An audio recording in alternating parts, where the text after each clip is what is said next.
Hi guys, we are to explain. आज हम explain करने वाले हैं आया का एनिमे सीरीज के एपिसोड 5 को। शुरुआत में हम युकितो को खुद की पावर को कैसे कंट्रोल करना है इसके बारे में ट्रेनिंग लेते हुए देखते हैं। युकितो अपना स्पेल बोलता है और पानी से एक शील्ड बनाता है। जिंगी कहता है ये ट्रेनिंग अभी तुम्हें आसान लग रही है, पर जब तुम लाइफ वेन्स को महसूस करोगे और उसके गहराई तक जाओगे तब तुम्हें समझ में आएगा कि ये ट्रेनिंग कितनी मुश्किल है। और हाँ, तुम्हें लाइफ वेन्स को महसूस करने के साथ साथ उसकी पावर को कंट्रोल करना भी सीखना होगा। फिर जिंगी युकितो के पास आता है और उस शील्ड को मतलब युकितो के हाथ को ऊपर करता है। युकितो जिंगी से पूछता है पर तुम ऐसे क्यों कर रहे हो? जिंगी कहता है अब तो तुम सिर्फ मजा देखो। फिर जिंगी युकितो के पानी के सर्कल के ऊपर जाकर बैठता है। युकितो को जिंगी का वजन सहा नहीं जा रहा होता, तभी भी वो अपने स्पेल को पढ़ते रहता है।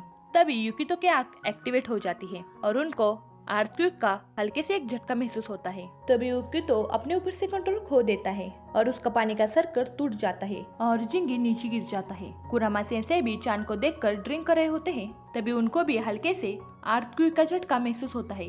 इबुकी अपनी शॉप में होता है तो उसको भी अर्थक्वेक का झटका लगता है। इबुकी की शॉप में एक आदमी होता है जिसका की नाम माकी होता है। वो कहता है आज इतने भूकंप क्यों आ रहे हैं? युकितो जिंगी को सॉरी कहता है और कहता है भूकंप की वजह से मैंने अपने ऊपर से कंट्रोल खो दिया। जिंगी कहता है अगर तुम एक अर्थक्वेक से डर रहे हो तो तुम मेरी इस बात को हमेशा याद रखना। अगर तुम्हें अपनी पावर को कंट्रोल करना सीखना है तो तुम्हें पहले अपने खुद के अंदर के डर को मारना होगा, और अगर तुम ऐसा नहीं कर पाए तो तुम अपनी पावर को कभी भी अच्छे से समझ नहीं पाओगे। फिर हमें सुबह का सीन दिखाया जाता है। युकितो और मोमोको-सान जब ब्रेकफास्ट कर रहे होते हैं तब युकितो मोमोको-सान से कहता है कल भी एक बहुत बड़ा अर्थक्वेक का झटका महसूस हुआ था। मोमोको-सान कहती है एक्चुअली आयाका आइलैंड पर बहुत बड़ा वॉल्केनो है। युकितो उनसे पूछता है तो क्या आपको डर नहीं लगता? मोमोको-सान कहती है तुम्हें भी कुछ समय बाद इसकी आदत हो जाएगी और वैसे भी सबको एक न एक दिन जाना ही है। तभी वहाँ पर जिंगी आ जाता है। मोमोको-सान कहती है आज तुम जल्दी उठ गए? जिंगी कहता है हाँ, भूकंप की वजह से। फिर जिंगी मोमोको-सान से पैसे मांगने लगता है। युकितो खड़े रहकर कहता है इसे पैसे मत दो। जिंगी कहता है क्यों? पर मोमोको-सान युकितो को इग्नोर कर जिंगी को पैसे दे देती है और कहती है मास्टर यानागिसा को मेरी तरफ से हेलो कहना। जिंगी उनको थैंक यू कहता है। युकितो कहता है मास्टर यानागिसा? जिंगी कहता है चलो युकितो तुम अपना ब्रेकफास्ट खत्म करो। फिर हम सब मास्टर के कब्र के पास जाते हैं। फिर कुछ समय बाद जिंगी और युकितो मास्टर के कब्र के पास आते हैं। वहाँ पर बहुत सारे आरामितामा भी होते हैं। जिंगी उस कब्र के आसपास साफ सफाई करता है, उस कब्र पर पानी डालता है। फिर वहाँ पर जिंगी और युकितो मिलकर अगरबत्ती जलाते हैं। फिर जिंगी उसके और यानागिसा के लिए 2 ग्लास में बियर लेता है और चेस मास्टर के कर ड्रिंक करता है। युकितो उससे कहता है हम यहाँ पर क्यों आए हैं? जिंगी कहता है क्योंकि यहाँ पर तुम्हारे पापा की कब्र है इसीलिए। युकितो कहता है अबे ऐसा नहीं बे, मैं ऐसा कह रहा था तुम सब हमेशा भूकंप के बाद यहाँ पर क्यों आते हो? जिंगी कहता है तो फिर ऐसे पूछना। तभी वहाँ पर 2 बूढ़ी लेडीज आती हैं और एक बूढ़ा आदमी आता है। जिंगी कहता है आइए आइए आप लोग भी यहाँ पर आइए। एक बूढ़ी दादी माँ जिंगी से पूछती है तुम यहाँ पर क्यों आए हो? जिंगी कहता है क्योंकि कल बहुत बड़ा अर्थक्वेक आया था, इसीलिए मुझे ऐसा लगा कि फायर ड्रैगन गुस्से में है और वो सबको खत्म कर देगा। वो दूसरी बूढ़ी दादी माँ कहती है इसीलिए हम भी यहाँ पर आए हैं क्योंकि मास्टर यानागिसा फिर से आइलैंड की सुरक्षा करें, इसीलिए हम उनसे विनती करने के लिए आए हैं। जिंगी कहता है मैं मास्टर यानागिसा का स्टूडेंट हूँ, इसीलिए मास्टर मेरी पहले सुनेंगे, इसीलिए मैं पहला प्रेयर करूंगा। एक बूढ़ी दादी माँ जिंगी से पूछती है जिंगी ये लड़का कौन है? जिंगी कहता है अरे वो तो अपने युकितो है। फिर वो युकितो से कहता है युकितो तुम क्यों वहाँ पर खड़े हो, आओ हमारे साथ आकर बैठो। वो लेडी कहती है हाँ युकितो तुम कितने बड़े हो गए। फिर युकितो नीचे बैठता है। इस आया का एनिमे सीरीज में मुझे सिर्फ 2 ही चीज बहुत ज्यादा बकवास लगती है। पहली चीज मतलब जब भी कोई पहली बार युकितो को देखता है तब हमेशा ऐसे ही कहते हैं कि तुम कितने बड़े हो गए, कि तुम कितने लंबे हो गए। और दूसरी चीज जब भी युकितो किसी से भी मिलता है तब वो एक ही कहता है सॉरी मुझसे गलती हो गई, मुझे माफ कर दो। हर बार माफी मांगते रहता है। इससे अच्छा तो हमारा जिंगी है, कैसा भी है भाई, पर किसी की सुन के नहीं लेता, किसी की परवाह नहीं करता और अपने मन की जैसी लाइफ जीता है। चलो मेन कहानी पर फोकस करते हैं। जिंगी उनसे कहता है कि आपको बुरा लगेगा कि एक छोटा सा प्यारा सा लड़का जिसे आपने बचपन में देखा है अगर वो आज आपके सामने ड्रिंक करे तो क्या आप सबको बुरा लगेगा? वो दूसरी दादी माँ कहती है उसकी मर्जी, उसको जो करना है वो करे। जिंगी कहता है तो ठीक है, तो फिर लो युकितो तुम भी पी लो। युकितो कहता है अबे मैं सिर्फ 15 साल का हूँ, मैं नहीं पी सकता। जिंगी कहता है तो ठीक है तुम्हारी मर्जी, पर मुझे अच्छा लगता अगर तुम पीते तो। वहाँ पर एक बूढ़ा आदमी होता है। वो कहता है बहुत साल पहले मास्टर यानागिसा ने हमारी जान बचाई थी वॉल्केनो से, आप इस बार भी बचाएं। युकितो कहता है मेरे पापा ने? पर कैसे?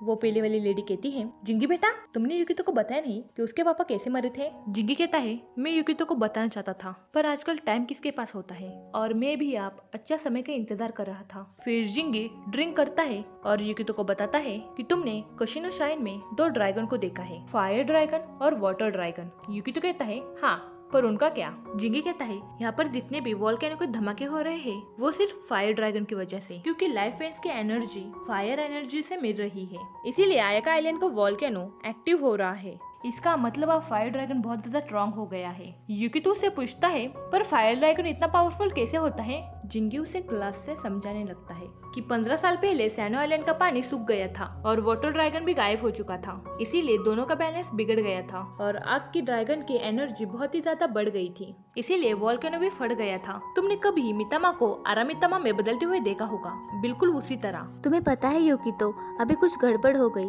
और वोल्केनो फूट गया तो फिर पूरा आयाका आइलैंड फिर से खत्म हो जाएगा। ऐसी ही गड़बड़ 10 साल पहले हुई थी और हमें इन सब से द ग्रेट मास्टर यानागी मोकोतो ने बचाया था। और बस मास्टर ही थे जो कि ड्रैगन को शांत कर सकते थे और उनकी वजह से आज हमारे आइलैंड को कुछ नहीं हुआ। वहाँ की एक लेडी युकितो से कहती है, तुम्हारे पापा बहुत महान थे। जिंगी कहता है, ऐसा लगता ही नहीं कि मास्टर यानागिसा मर चुके हैं और फिर हंसने लगता है। वहाँ का बूढ़ा आदमी कहता है, हम नहीं बता सकते और हम नहीं जानते कि लाइफ में आगे क्या लिखा है। युकितो कब्र के पास बैठता है और हाथ जोड़कर कहता है, मैं आपके बारे में इतना नहीं जानता पर मुझे ऐसा लगता है कि आप बहुत अच्छा आदमी थे। जिंगी कहता है, युकितो क्या तुम पियोगे। युकितो कहता है, शट अप, मैं अभी छोटा हूँ।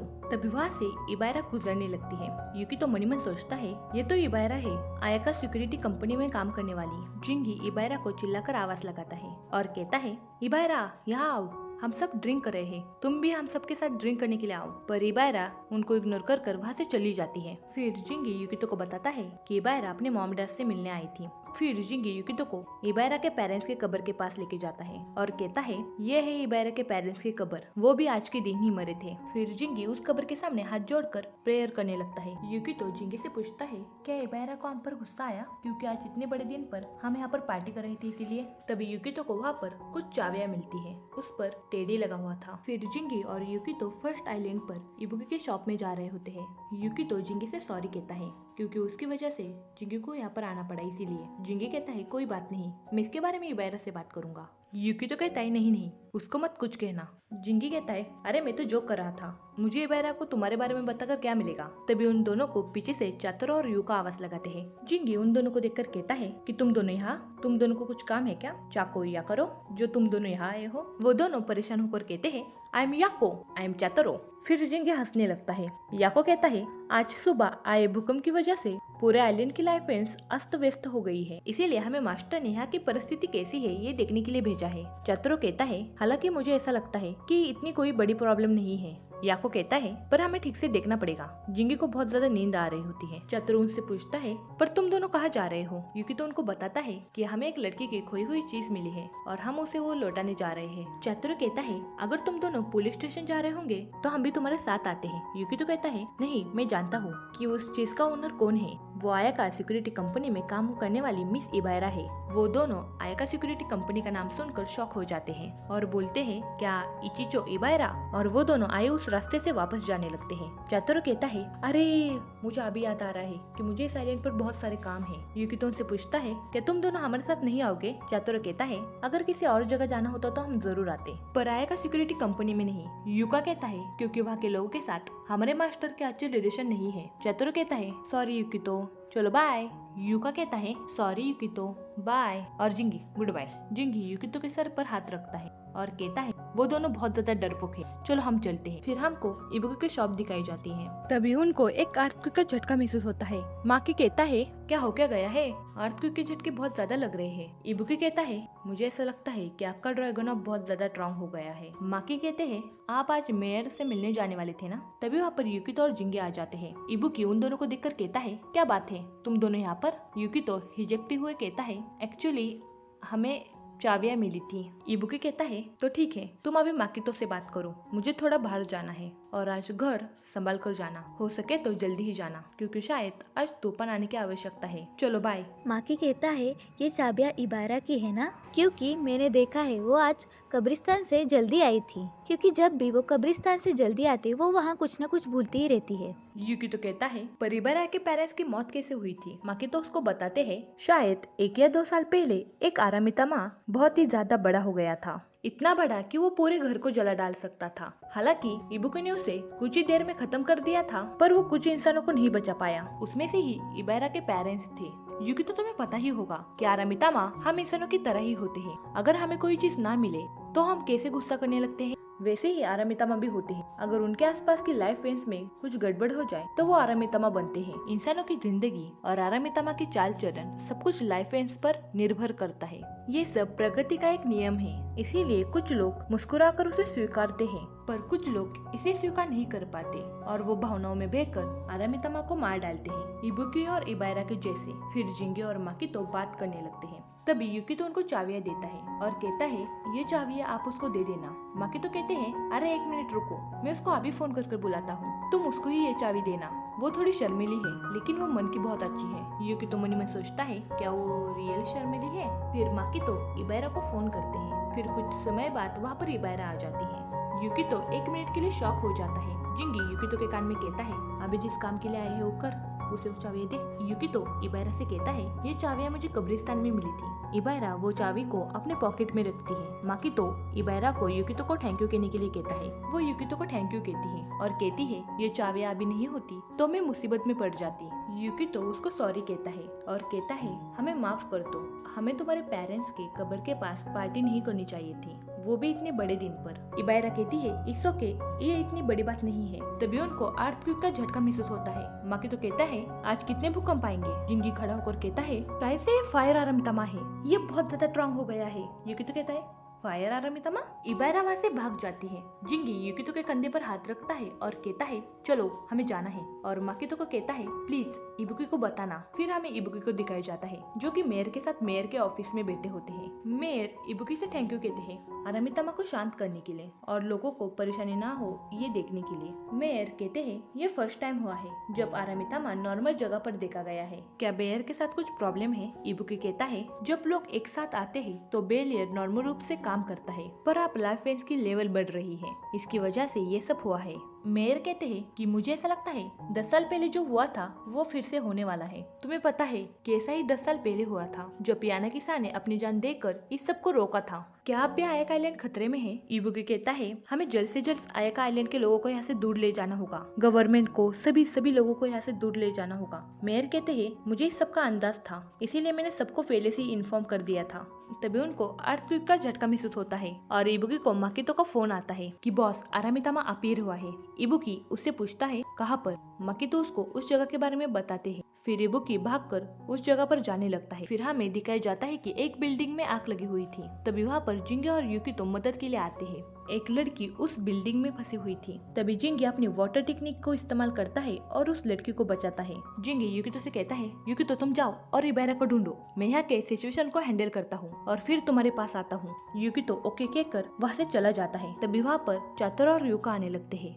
तभी पीछे से इबारा आती है और वो उन दोनों से कहती है कि तुम दोनों हिम्मत के बिना कुछ नहीं कर सकते। फिर वो अपने बिजली की टेक्निक से उस आरामितामा के पास जाती है। फिर हमें आयाका सिक्योरिटी कंपनी के सारे मेंबर्स को दिखाया जाता है। फिर हमें उस आरामितामा को दिखाया जाता है जो कि 2 लड़कों का पीछा कर रहा था। इबारा वहाँ पर आ जाती है और वो उन दोनों लड़कों को वहाँ से भागने के लिए कहती है। फिर वो खुद उस आरामितामा के साथ फाइट करने के लिए जाती है, पर वो आरामितामा उस पर ही हमला कर देता है और उसे नीचे गिरा देता है। फिर उसे अपने पापा की याद आती है जब उसके पापा ने मरते टाइम कहा था इबारा तुम यहाँ से भाग जाओ इबारा, कि कैसे एक आरामितामा ने उसके पेरेंट्स को जलाकर मारा था और तब से उसे आरामितामा से नफरत है। फिर वो अपने डैड को याद कर फिर से खड़ी हो जाती है और लड़ने के लिए तैयार होती है, पर वो आरामितामा उसको उठाता है और उसको फेंक देता है और वो आग के गोले से उस पर हमला करने वाला होता है। तब तक यूकितो उन दोनों के बीच में आता है और अपनी पावर से उन दोनों के बीच में एक शील्ड बनाता है। इबारा याद करती है कि ऐसी ही इबुकी ने भी उसको बचाया था। फिर यूकितो से पूछता है इस इबारा क्या आप ठीक हो। चलो बाय गाइस, मिलते हैं नेक्स्ट वीडियो में। इसके आगे क्या होगा ये आपको एपिसोड 6 में पता चलेगा। चलो बाय गाइस, मिलते हैं नेक्स्ट वीडियो में।